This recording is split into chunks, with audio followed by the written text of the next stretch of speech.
गीता में भगवान श्री कृष्ण ने रणभूमि में अर्जुन को जो ज्ञान दिया था वह गीता में बताया गया है।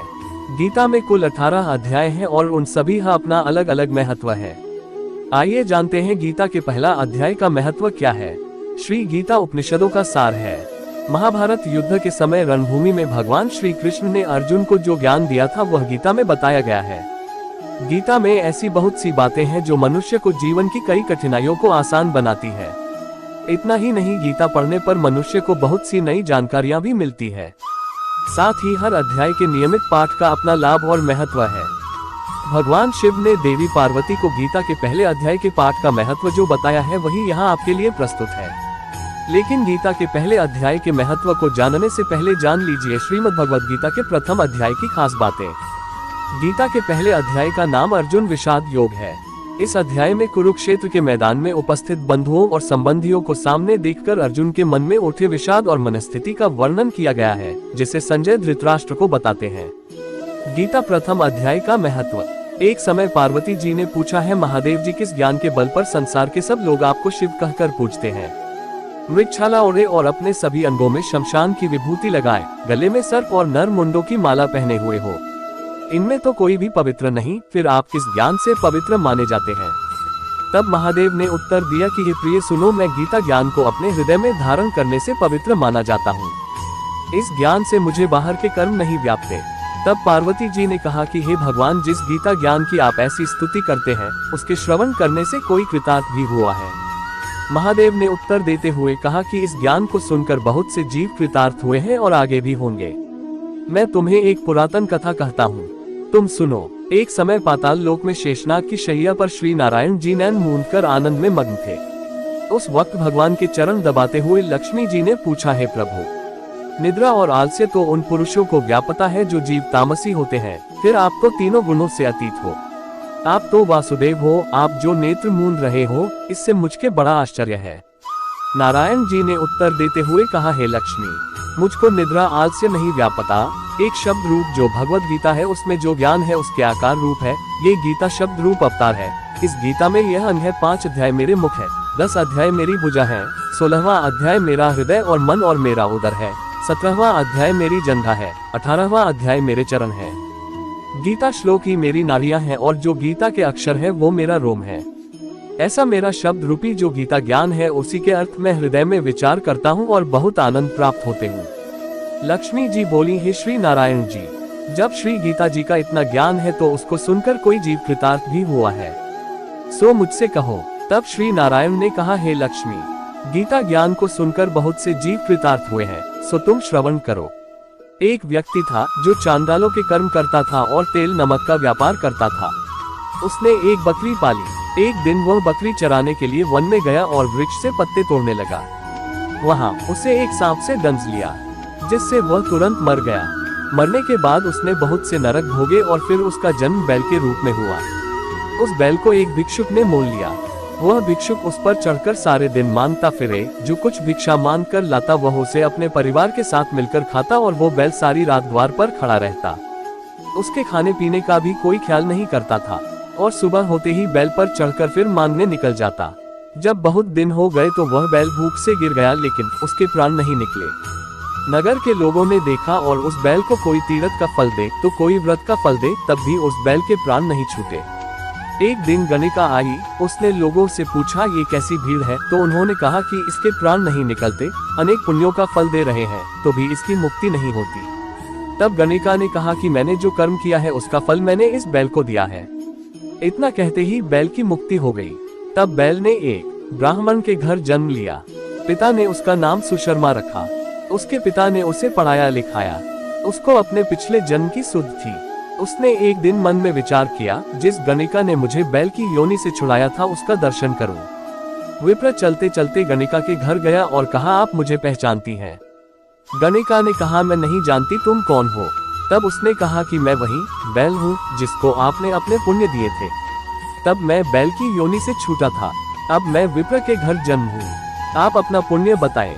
गणिका ने कहा कि मैंने अपने जाने पुण्य नहीं किया, परंतु मेरे घर एक तोता है, वह रोज सवेरे कुछ पढ़ता है, मैं उसका वाक्य सुनती हूँ, उस पुण्य का फल मैंने तुम्हें दे दिया।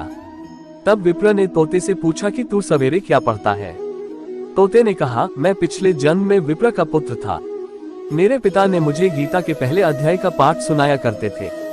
एक दिन मैंने गुरु से कहा कि मुझको आपने क्या पढ़ाया है। तब गुरुजी ने मुझे शाप दिया कि तू तोता बन जा। इसके बाद से मैं तोता बन गया। एक दिन बहेलिया मुझे पकड़ ले आया और एक विप्र ने मुझे मोल ले लिया। वह विप्र भी अपने पुत्र को गीता का पाठ सिखाता था। तब मैंने भी ये पाठ सीख लिया। उसी दिन विप्र के घर में चोर घुस गए। उन्हें धन तो प्राप्त नहीं हुआ, लेकिन वह मेरा पिंजरा उठा ले आए। उनकी यह गणिका मित्र थी। वह मुझे उसके पास ले आए। सो मैं नित्य प्रातः गीता जी के पहले अध्याय का पाठ करत हूँ, जिसे ये गणिका सुनती है। पर इस गणिका को समझ में नहीं आती। जो मैं पढ़ता हूँ वही इस गणिका ने तेरे निमित्त दिया था। वह श्री गीता जी के पहले अध्याय का फल था। तब विप्र ने कहा कि हे तोते, तू भी विप्र है, मेरे आशीर्वाद से तेरा कल्याण हो। सो हे लक्ष्मी। विप्र के इतना कहते ही वह तोता भी मुक्ति को प्राप्त हो गया। तब गणिका ने बुरे कर्म छोड़ भले कर्म ग्रहण किए और नित्य स्नान करके श्री गीता जी के प्रथम अध्याय का पाठ करना शुरू कर दिया, जिससे उसकी भी मुक्ति हो गई। गीता जी के अध्याय 1 के श्लोक 1 से 19 तक। इन श्लोकों में संजय धृतराष्ट्र को सेना की स्थिति तथा सेना में आए गणमान्य योद्धाओं के बारे में जानकारी दे रहा है। गीता अध्याय 1 के श्लोक 20 से 23 श्लोकों में अर्जुन कह रहा है कि भगवान, मेरे रथ को दोनों सेनाओं के मध्य में ले चलो, ताकि देख लूं कि मेरे सामने टिकने वाले कौन कौन से योद्धा हैं। गीता अध्याय 1 के श्लोक 24-25 में वर्णन है कि भगवान कृष्ण ने रथ को दोनों सेनाओं के मध्य में खड़ा करके अर्जुन से कहा कि देख सामने खड़े राजाओं तथा कुरुवंशियों को। गीता अध्याय 1 के श्लोक 26 से 45 तक के श्लोकों में वर्णन है कि अर्जुन ने युद्ध के लिए तत्पर अपने ही संबंधियों, पुत्रों व पौत्रों, साले तथा ससुरों को मरने मारने के लिए आए हुए देखा तो श्री कृष्ण जी से विशेष विवेक से कहा कि सामने खड़े मासूम बच्चों, अपने साथी व चचेरे भाइयों व संबंधियों को देखकर मेरा शरीर कांप रहा है। धनुष हाथ से गिर रहा है। मैं खड़ा भी नहीं रह पा रहा हूँ। अपने ही जनों को मारना अच्छा महसूस नहीं कर रहा हूँ। हे कृष्ण, न तो मैं विजय चाहता हूँ, न ही राज्य का सुख। चूंकि उनको जो स्वयं अपने राज्य व जान की परवाह चिंता न करके मरने को तैयार है, उन्हें मारकर मैं राज्य नहीं चाहता। मैं बंधुओं व पुत्र तथा पौत्रों को मारना नहीं चाहता। चाहे मुझे तीनों लोकों का राज्य भी क्यों न मिलता हो, फिर पृथ्वी के राज्य के लिए तो क्यों पाप करूं? इनको मारने से तो पाप ही लगेगा। ऐसे कुकर्म करके हम कैसे सुखी हो सकते हैं? ये सामने खड़े राजा लोग तो मोह माया में अंधे हो रहे हैं। फिर हमें तो ज्ञान है। ऐसा क्यों करे कि कुल का नाश होने पर दूसरे दुष्कर्मी लोग हमारी स्त्रियों को बलात्कार करेंगे, वर्णशंकर संतान हो जाएगी, पतिव्रता धर्म नष्ट हो जाएगा तथा धर्म कर्म न करने से नरक के भागी हो जाएंगे। वास्तव में हम बहुत पापी हैं, जो अपने ही बंधुओं को स्वार्थवश मारने को तैयार हो गए हैं। गीता अध्याय 1 के श्लोक 46 में अर्जुन ने कहा कि भगवान, इस पाप को बचाने के लिए यदि धृतराष्ट्र के पुत्र मुझ निहत्थे को मार दे और युद्ध न हो, तो भी मैं स्वयं मरना बेहतर समझता हूँ कि एक मेरे मरने से लाखों बहन विधवा होने से बच जाएंगी तथा लाखों मासूम बच्चे अनाथ होने से बच जाएंगे। गीता अध्याय 1 के श्लोक 47 में ये कहकर अर्जुन दुखी मन से रथ के बीच वाले हिस्से में बैठ गया तथा धनुष को रख दिया। इस अध्याय में कुल 47 श्लोक हैं, जिनमें से 2 श्लोक 24-25 श्री कृष्ण ने बोले हैं। शेष संजय तथा अर्जुन ने कहे हैं। श्रीमद् भगवद गीता दूसरा अध्याय, दिव्य सारांश। अध्याय 2 के श्लोक 1 से 3 में वर्णन है कि दुखी व रोते हुए अर्जुन को देखकर श्री कृष्ण के शरीर में प्रवेश काल ब्रह्मट ने कहा कि इस अवसर पर आपका कायरता दिखाना न तो स्वर्ग प्राप्ति है, न कीर्ति प्राप्ति है तथा श्रेष्ठ व्यक्तियों का काम नहीं है। इसलिए हे अर्जुन, नपुंसकता को त्याग कर युद्ध के लिए तैयार हो जा। अध्याय 2 के श्लोक 4 से 6 में अर्जुन कह रहा है कि भगवान अपने पूजनीय बड़ों द्रोणाचार्य, धृतराष्ट्र व बंधुओं को मारकर पाप का भागी होने से अच्छा तो हम भिक्षा का अन्न खाना उचित समझते हैं, और इस रक्त से युक्त राज को भोग कर तो पाप ही प्राप्त करेंगे। फिर न जाने कौन मरे और कौन बचे। अध्याय 2 के श्लोक 7 से 9 में अर्जुन कहता है, मैं आपका शिष्य हूँ तथा आपकी शरण में हूँ। मेरी बुद्धि काम करना बंद कर चुकी है। जो मेरे हित में हो वही सलाह राय दीजिए। यदि मुझे कोई सारी पृथ्वी का राज्य प्रदान करे तथा देवताओं के स्वामी अर्थात इंद्र का शासन भी प्रदान करे, तो भी युद्ध करके पाप का भार सिर पर रखना नहीं चाहूंगा। अर्थात मुझे कोई कितना ही लालच दे, परंतु मैं नहीं देखता हूँ कि आपकी कोई शिक्षा मुझे शोक मुक्त कर देगी, अर्थात युद्ध के लिए तैयार कर देगी। मैं युद्ध नहीं करूंगा। इस प्रकार यह कहकर अर्जुन चुप होकर रथ के पिछले भाग में बैठ गया।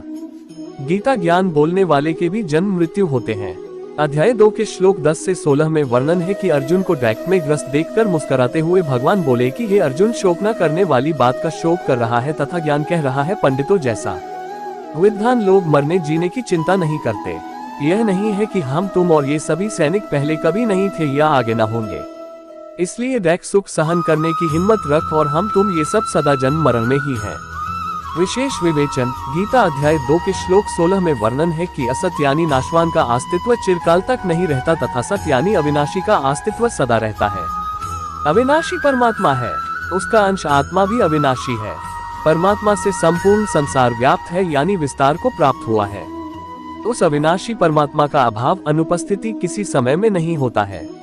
गीता अध्याय 2 श्लोक 17 में उसी अविनाशी परमात्मा की महिमा बताई है कि परमात्मा के अतिरिक्त कोई भी नित्य नहीं है, क्योंकि आत्मा की उत्पत्ति परमात्मा ने अपने वचन से अपने शरीर से की है। उत्पत्ति से पहले आत्मा का अभाव था। भले ही वर्तमान में आत्मा भी अविनाशी है, परंतु परमात्मा का उस समय भी अभाव नहीं था। गीता अध्याय 2 श्लोक 17 के एस्कोन वाले श्री प्रभुपाद द्वारा किए अनुवाद में गड़बड़ी की है। आत्मा की महिमा बताई है, जबकि मूल पाठ उस अविनाशी परमात्मा का गुणगान कर रहा है। ये जिससे सर्व इदम ततम ये संपूर्ण जगत यानी दृश्य वर्ग व्याप्त है यानी विद्यमान है। एस्कोन वालों ने अनुवाद गलत किया है। शब्दों के अर्थ अनुवाद से पहले लिखे हैं, जिनमें ये शब्द का अर्थ को ठीक किया जिससे, परंतु अनुवाद में कर दिया। जो उनके द्वारा किया अनुवाद इस प्रकार है, जो सारे शरीर में व्याप्त है उसे ही तुम अविनाशी समझो।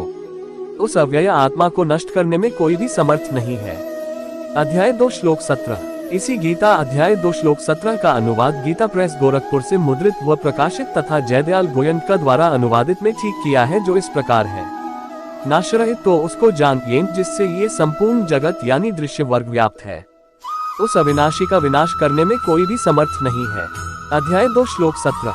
दोनों अनुवाद ऊपर लिखे हैं, पाठकजन स्वयं निर्णय कर सकते हैं सत्य तथा असत्य का।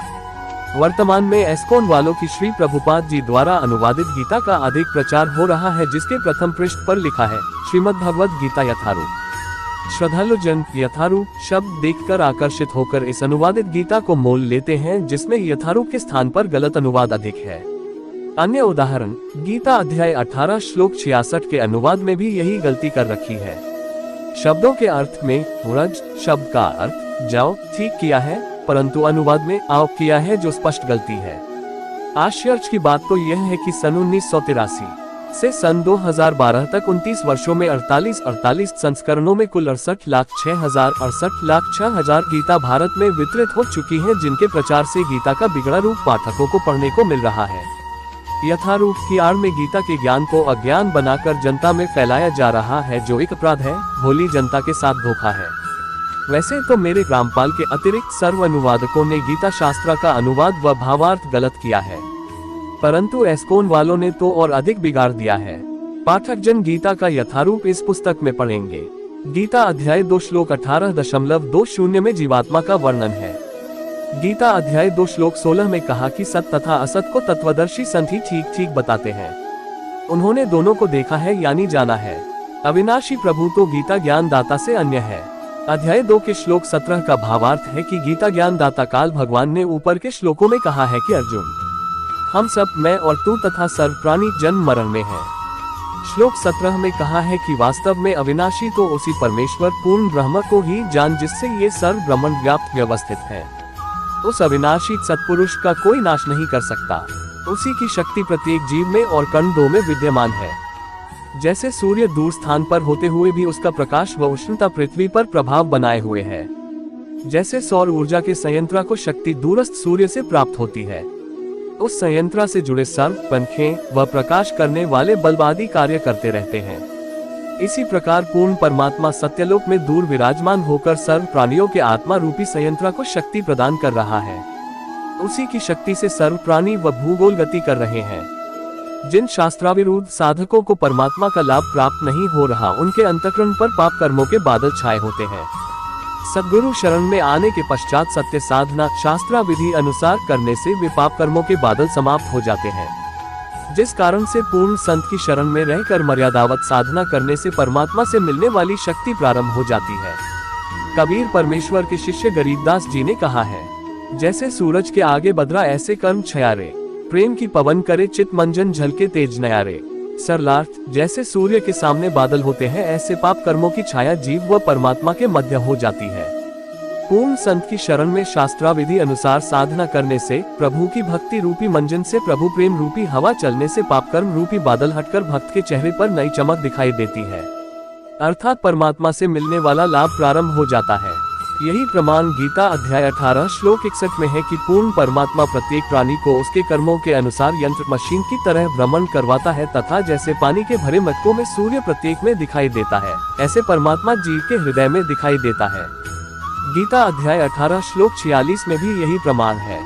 लिखा है कि जिस परमेश्वर से संपूर्ण प्राणियों की उत्पत्ति हुई है और जिससे ये समस्त जगत व्याप्त है, उस परमेश्वर की अपने वास्तविक कर्मों द्वारा पूजा करके मानव स्त्राय पुरुष परम सिद्धि को प्राप्त हो जाता है। 18/46 अध्याय 2 के श्लोक 18-20 का अनुवाद है कि यह पंच भौतिक शरीर नाशवान है। अविनाशी परमात्मा नाश रहित, प्रमाण रहित अर्थात सामान्य साधक नहीं समझ सकता, जीवात्मा के साथ नित्य रहने वाला कहा गया है। जैसे उपरोक्त उदाहरण में सूर्य सौर ऊर्जा संयंत्र से अभेद रहता है, उसी की शक्ति से ऊर्जा ग्रहण हो रही है, जिसे वैज्ञानिक ही जानते हैं। साधारण व्यक्ति नहीं समझ सकता कि ये सर्व पंखे आदि कैसे कार्य कर रहे हैं। गीता जी के अध्याय 13 के श्लोक 2:1-2:2-3 में और गीता जी के अध्याय 15 के श्लोक 8 में, इसलिए हे भरतवंशी अर्जुन युद्ध कर। अध्याय 13 के श्लोक 21 का अनुवाद, परमात्मा अपनी सर्वव्यापकता से प्रकृति अर्थात दुर्गा में भी विद्यमान है, इसलिए प्रकृति से उत्पन्न तीनों गुणों अर्थात रजगुण ब्रह्मा, सद्गुण विष्णु तथा तमगुण शिव को भी गति उसी से मिलती है, जिस कारण जीवात्मा को कर्मानुसार भोग भोगवाने के कारण भोगता है, और इन गुणों का संग ही इस जीवात्मा के अच्छी बुरी योनियों में जन्म लेने का कारण है।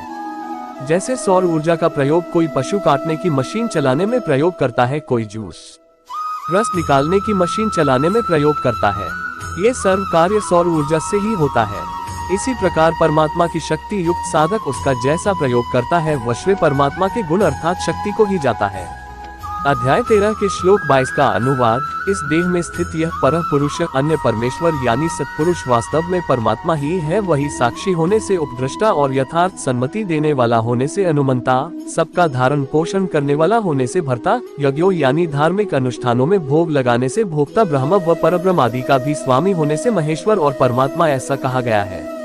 अध्याय 13 के श्लोक 23 का अनुवाद, इस प्रकार सत्पुरुष को, काल भगवान को और गुणों के सहित माया को जो तत्व से जानता है, वह सब प्रकार से कर्तव्य कर्म करता हुआ भी फिर नहीं जन्मता। अध्याय 15 के श्लोक 8 का अनुवाद, हवा गंध को ले जाती है क्योंकि गंध की वायु मालिक है, ऐसे परमात्मा भी सूक्ष्म शरीर युक्त जीवात्मा जिस पुराने शरीर को त्याग कर और जिस नए शरीर को प्राप्त होता है, ले जाता है।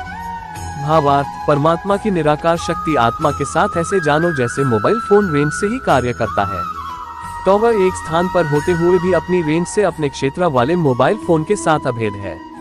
इसको वही समझ सकता है जिसके पास मोबाइल फोन है। इसी प्रकार परमात्मा अपने निज स्थान सत्यलोक में रहता है या जहाँ भी आता जाता है, अपनी निराकार शक्ति की रेंज को उसी तरह प्रत्येक ब्रह्मांड के प्रत्येक प्राणी व स्थान अर्थात जड़ व चेतन पर फैलाए रहता है, जैसे सूर्य दूर स्थान पर रहते हुए भी अपना प्रकाश व अदृश्य उष्णता गर्मी को अपने पहुंच वाले क्षेत्र पर कण कण में फैलाए रहता है। इसी प्रकार परमात्मा के शरीर से निकल रहा प्रकाश व अदृश्य शक्ति सर्व जड़ व चेतन को व्यवस्थित किए हुए है। यही प्रमाण गीता अध्याय 18 श्लोक 61 में है कि पूर्ण परमात्मा प्रत्येक प्राणी को यंत्र मशीन की तरह चलाता है। जैसे भिन्न दो मटकों में सूर्य प्रत्येक में दिखाई देता है, ऐसे परमात्मा प्रत्येक प्राणी के हृदय में दिखाई देता है, परंतु वास्तव में वह बहुत दूर स्थित होता है। इस प्रकार सर्व को व्यवस्थित किए है। अध्याय 2 के श्लोक 19 से 21 तक का भाव है कि सर्वव्यापक पूर्ण परमात्मा आत्मा के साथ ऐसे रहता है जैसे वायु में कहीं दो गंध होती है। वायु का और गंध का कभी न अलग होने वाला संबंध है, परंतु गंध का स्थानांतरण होता है तब वायु साथ ही रहती है। इसी प्रकार वायु तो परमात्मा जानो और गंध को आत्मा समझो। जैसे सुगंध अच्छी आत्मा तथा दुर्गंध दुष्ट आत्मा जानो, फिर भी परमात्मा उन्हें कर्मों के अनुसार नए शरीरों में ले जाता है और फिर भी साथ होता है। जैसे सूर्य प्रत्येक प्राणी को अपने साथ ही नजर आता है, दूर रहते हुए भी सूर्य के निराकार प्रभाव उष्णता से प्रत्येक प्राणी प्रभावित रहता है। इसी प्रकार परमेश्वर सत्यलोक में विराजमान होकर सर्व प्राणियों को ऐसे व्यवस्थित रखता है। ठीक इसी प्रकार यह अध्याय 2 के श्लोक 17 से 21, 22-23 व 24-25 का भिन्न दो भाव से अर्थ समझना है। अध्याय 2 श्लोक 22-23 में जीवात्मा की स्थिति बताई है। अध्याय 2 के श्लोक 22 का अनुवाद, जैसे मनुष्य पुराने वस्त्रों को त्याग कर दूसरे नए वस्त्रों को ग्रहण करता है, वैसे ही जीवात्मा पुराने शरीरों को त्याग कर दूसरे नए शरीरों को प्राप्त होता है। अध्याय 2 के श्लोक 23 का अनुवाद, इस जीवात्मा को शस्त्र नहीं काट सकते, इसको आग नहीं जला सकती, इसको जल नहीं गला सकता और वायु नहीं सूखा सकती। ईश्वरीय गुणों शक्ति से युक्त होते हुए भी आत्मा का अस्तित्व भिन्न बहुत न्यून है। 24-25 में फिर उस सर्वव्यापक परमात्मा की महिमा कही है। विशेष विवेचन, गीता अध्याय 2 श्लोक 24-25 के अनुवाद में एस्कोन वालों सहित अन्य सबने गलत अनुवाद किया है। इन दोनों श्लोकों में परमात्मा का वर्णन है। श्लोक 24 में सर्वगत शब्द है, जिसका अर्थ तो सर्वव्यापी सभी अनुवादकों ने ठीक किया है, परंतु आत्मा को सर्वव्यापी बताया है। इसी एक शब्द से भावार्थ बदल जाता है। आत्मा सर्वव्यापी नहीं है, परमात्मा सर्वव्यापी है। अधिक स्पष्ट जानकारी गीता अध्याय 13 के श्लोक 22 में पढ़ने को मिलेगी। बुद्धिमान को संकेत ही बहुत होता है। अध्याय 2 के श्लोक 24 का अनुवाद, यह अच्छेद्य है, ये परमात्मा अदाह्य अक्लेद्य और निसंदेह अशोष्य है तथा ये परमात्मा नित्य सर्वव्यापी अचल स्थिर रहने वाला और सनातन है। अध्याय 2 के श्लोक 25 का अनुवाद, ये परमात्मा गुप्त है परंतु तेजो में सूक्ष्म शरीर सहित है, यह अचिंत्य है और यह विकार रहित कहा जाता है। इससे हे अर्जुन, इस परमात्मा को जो आत्मा के साथ अभेद रूप से रहता है, जिससे आत्मा विनाश रहित है, इस प्रकार से जानकर तू शोक करने के योग्य नहीं है, अर्थात तुझे शोक करना उचित नहीं है, क्योंकि परमात्मा का साथ होने से आत्मा मरती नहीं है। गीता अध्याय 7 श्लोक 25 में गीता ज्ञान दाता काल ब्रह्म ने कहा है कि मैं अपनी योग माया से छुपा रहता हूँ, सबके सामने प्रकट नहीं होता, मुझ अव्यक्त छुपे हुए को यह अज्ञानी प्राणी कृष्ण रूप में व्यक्ति आया मानते हैं। गीता अध्याय 8 श्लोक 20 में कहा है कि उस अव्यक्त से भी परे जो आदि अव्यक्त पूर्ण परमात्मा है, वह सर्व प्राणियों के नष्ट होने पर भी